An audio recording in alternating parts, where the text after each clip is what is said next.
Even though he resigned from teaching at Luther, he continued serving his Lord.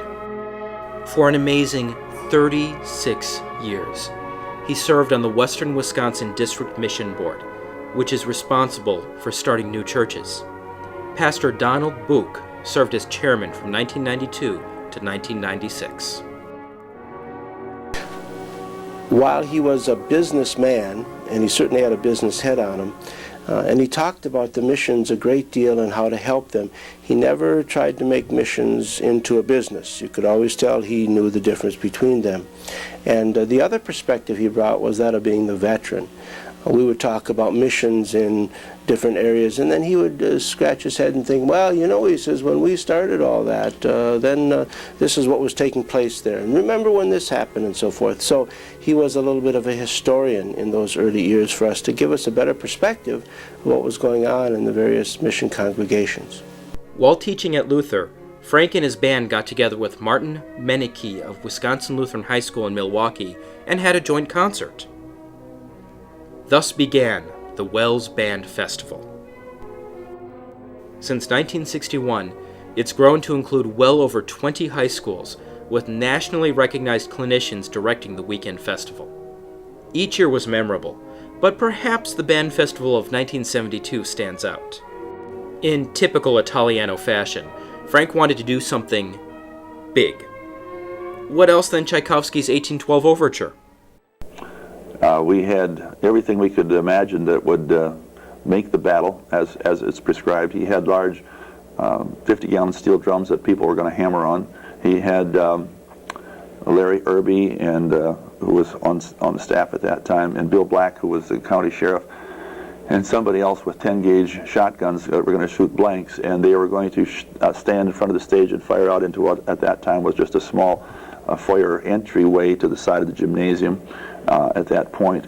And on the stage we had some wooden bleachers with 12-foot planks, and we had taped cherry bombs and firecrackers all along there as far as, I don't know how many we had, maybe 50 or 60 of them there. And so at the appropriate time when the battle scene was supposed to start and all these cannons were to go off, then I was to run along with a torch and light these, and that's what we were going to do, light these up. And then that would be the signal to start all the battle scenes, and the cannons would go off and the barrels would be hit and the shotguns would be shot. And we never practiced that. Obviously you'd have only one shot through at that. And I didn't have any music either. And so Frank and I went over it, and he said, well, this is when you hear the theme, that's cue, and that's when you start, and then everybody else will know because the rest aren't musicians.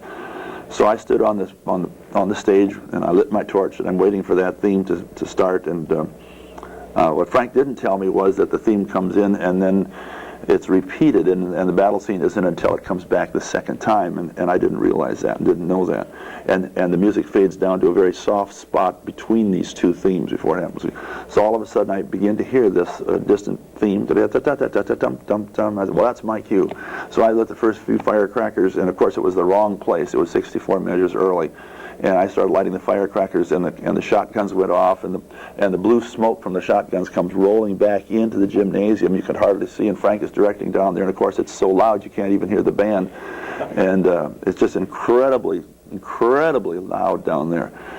And as they run out of shells and I run out of cherry bombs to light up on the stage, and Frank has shut down the band by this time, and then he hollers through the smoke, "You're 64 measures early!"